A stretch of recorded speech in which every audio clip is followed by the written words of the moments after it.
कभी सोचा है कि कुछ लोग मतलब कैसे अपनी मनचाही जिंदगी जी लेते हैं? एक बहुत ही मशहूर किताब है द सीक्रेट, और वो ये दावा करती है कि इसका जवाब ना एक बहुत पुराने रहस्य में छुपा है। तो आज हम इसी रहस्य की गुत्थी सुलझाने वाले हैं और देखेंगे कि आखिर ये है क्या। चलिए शुरुआत करते हैं इस किताब के एक बहुत ही बोल्ड क्लेम से। बॉब प्रॉक्टर का कहना है कि ये सीक्रेट, ये रहस्य आपको वो सब कुछ दे सकता है जो आप चाहते हैं। खुशी, अच्छी सेहत, पैसा, सब कुछ। ये तो बहुत बड़ा दावा है ना? तो सवाल ये उठता है कि आखिर ये सीक्रेट है क्या चीज़? ओके, तो अब सीधे पॉइंट पर आते हैं। ये महान रहस्य, ये ग्रेट सीक्रेट आखिर है क्या? चलिए इसके सबसे पहले और सबसे ज़रूरी प्रिंसिपल को समझते हैं। पूरी किताब की नींव है आकर्षण का नियम, यानी कि लॉ ऑफ अट्रैक्शन। और इसका सिद्धांत, आप यकीन नहीं करेंगे, बहुत ही सिंपल है। समान चीजें समान चीजों को आकर्षित करती हैं। मतलब आपके विचार एक मैग्नेट की तरह हैं, एक चुंबक। आपकी जिंदगी में आज जो कुछ भी है, अच्छा या बुरा, उसे आपने अपने विचारों से ही अपनी तरफ अट्रैक्ट किया है। इसे और आसानी से समझाने के लिए किताब में एक बड़ी अच्छी एनालॉजी दी है।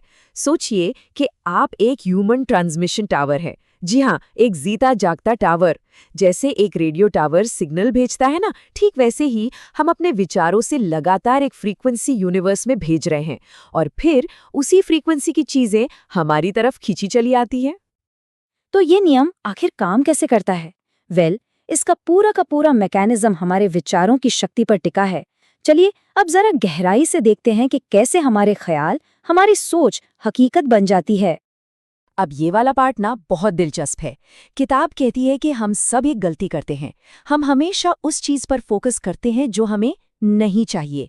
जैसे हम सोचते हैं मुझे लेट नहीं होना है, पर मजे की बात यह है कि यूनिवर्स नहीं शब्द को सुनता ही नहीं, वो सिर्फ लेट शब्द को पकड़ता है, और नतीजा आप और लेट हो जाते हैं। इसकी जगह अगर हम सोचें कि मुझे टाइम पर पहुंचना है, तो यूनिवर्स टाइम पर वाली फ्रीक्वेंसी को पकड़ता है और उसे ही हकीकत बनाता है। अच्छा, अगर ये सब सुनकर आपको थोड़ी टेंशन हो रही है कि कहीं मेरे नेगेटिव विचारों से कुछ बुरा ना हो जाए, तो रिलैक्स, घबराने की बात नहीं है।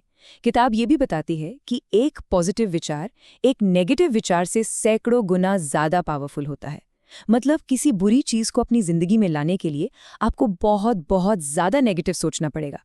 तो अच्छी खबर यह है कि आपके अच्छे विचार हमेशा ज्यादा भारी पड़ेंगे। तो अब तक हमने थ्योरी समझ ली। अब बात करते हैं कि इसे असल जिंदगी में इस्तेमाल कैसे करें। किताब इसके लिए एक 3 स्टेप का प्रोसेस बताती है, जिसे वो क्रिएटिव प्रोसेस कहते हैं। ये प्रोसेस ना एक सिंपल रेसिपी की तरह है। बस 3 स्टेप्स हैं। स्टेप 1, मांगे, आस्क। मतलब यूनिवर्स को एकदम क्रिस्टल क्लियर बताइए कि आपको क्या चाहिए, कोई कंफ्यूजन नहीं। स्टेप 2, विश्वास करें, बिलीव।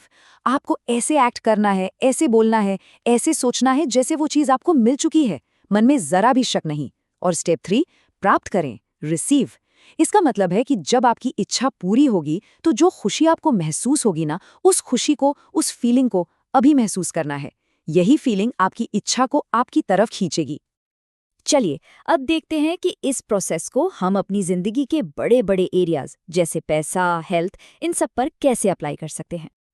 फंडा हर जगह सेम है। अगर पैसा चाहिए तो पैसे की कमी पर नहीं, बल्कि वेल्थ और समृद्धि पर फोकस करना है। अगर अच्छी सेहत चाहिए तो बीमारी के बारे में नहीं सोचना, बल्कि खुद को एकदम फिट और हेल्दी महसूस करना है। और जब बात रिश्तों की आती है तो दूसरों से प्यार पाने से पहले आपको खुद से प्यार करना होगा, क्योंकि आप खुद को जैसे ट्रीट करेंगे वही स्टैंडर्ड आप दूसरों के लिए भी सेट करते हैं। और हाँ, इस प्रोसेस को सुपरचार्ज करने का एक बहुत पावरफुल टूल है, विजन बोर्ड।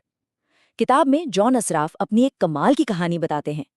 उन्होंने क्या किया, अपने सपनों के घर की एक तस्वीर एक बोर्ड पर चिपका दी। फिर वो भूल गए।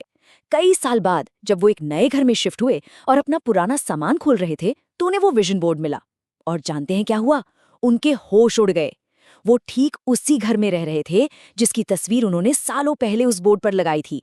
ये दिखाता है कि विजुअलाइजेशन में कितनी ताकत है। तो अब हम इस पूरी बातचीत के सबसे जरूरी हिस्से पर आते हैं। किताब का जो निचोड़ है, जो सबसे बड़ा मैसेज है, वो ये है कि असली शक्ति वो कहीं बाहर नहीं है, वो हमारे अंदर है। देखिए, किताब कहती है कि हम सिर्फ ये शरीर नहीं है, हम एक एनर्जी फील्ड हैं, एक आध्यात्मिक शक्ति जिसमें अनलिमिटेड पोटेंशियल है। सीधी सी बात है, हम अपनी रियलिटी के क्रिएटर हैं। सारी की सारी पावर हमारे अंदर से ही आती है और इसीलिए वो पूरी तरह हमारे कंट्रोल में है। लिसा निकोल्स की ये बात इसी आइडिया को और भी पुख्ता करती हैं। वो कहती हैं कि आप अपनी किस्मत के डिज़ाइनर हैं, आप ही लेखक हैं। आप अपनी कहानी खुद लिखते हैं, कलम आपके हाथ में है और परिणाम वही होगा जो आप चुनेंगे। तो आखिर में ये सारी बातें हमें एक बहुत ही ज़रूरी सवाल पर लाकर छोड़ देती हैं।